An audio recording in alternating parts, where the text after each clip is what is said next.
Story line में आपका स्वागत है। स्टोरी लाइन में आज हम दो दिलचस्प कहानियां जानेंगे कि कैसे हम अपने विचारों के गुलाम बन जाते हैं। पहली कहानी इस प्रकार है। एक बार एक आदमी हाथियों के पास से गुजर रहा था।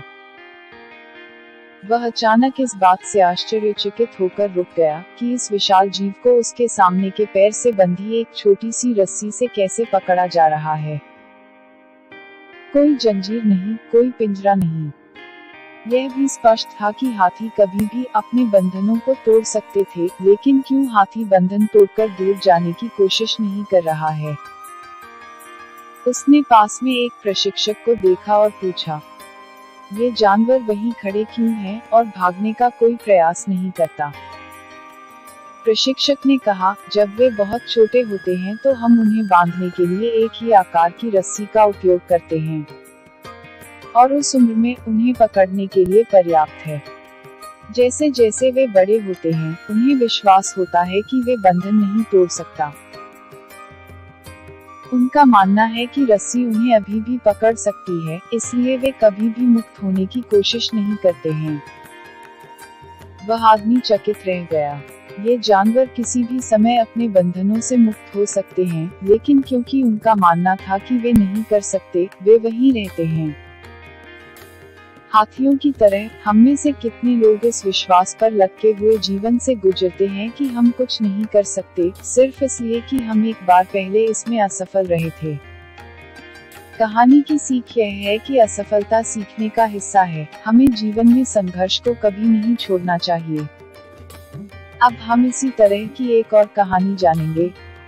एक बार एक राजा एक छोटे से राज्य पर शासन कर रहा था, लेकिन वह अंदर से खुश नहीं था। उसने सोचा कि अलग अलग जगहों पर जाने से उसे खुशी मिल सकती है। इसलिए उन्होंने अपने राज्य के भीतर विभिन्न मंदिरों और अन्य महत्वपूर्ण स्थानों का दौरा का फैसला किया। अपनी यात्रा के दौरान उनकी मुलाकात एक योगी से हुई, जो बहुत खुश दिख रहा था। राजा ने योगी से प्रसन्न होने का रहस्य समझाने का अनुरोध किया। योगी ने कहा, मैं आपसे बताऊंगा, बस कल मेरे साथ अकेले टहलने के लिए आइए। राजा प्रस्ताव पर सहमत हो गया। अगले दिन राजा योगी के साथ चलने लगा। योगी ने विभिन्न विषयों पर बात की, लेकिन खुश रहने के रहस्य पर नहीं। इसके बावजूद भी राजा ने योगी का अनुसरण किया। एक विशेष बिंदु पर राजा ने कहा, आप कृपया रुकें, मैं इससे आगे नहीं जा सकता। योगी ने पूछा, क्यों? राजा ने कहा, यह मेरे राज्य की सीमा है। मेरी कुछ सीमाएं हैं, मैं उससे आगे नहीं जा सकता। एक मुस्कान देने के बाद योगी ने कहा, आपके दुखी होने का कारण यही है और मेरी खुशी की वजह भी यही है। आपने अपने लिए एक सीमा निर्धारित की है, लेकिन मेरी कोई सीमा नहीं है। आपके द्वारा निर्धारित सीमा आपको दुखी कर रही है।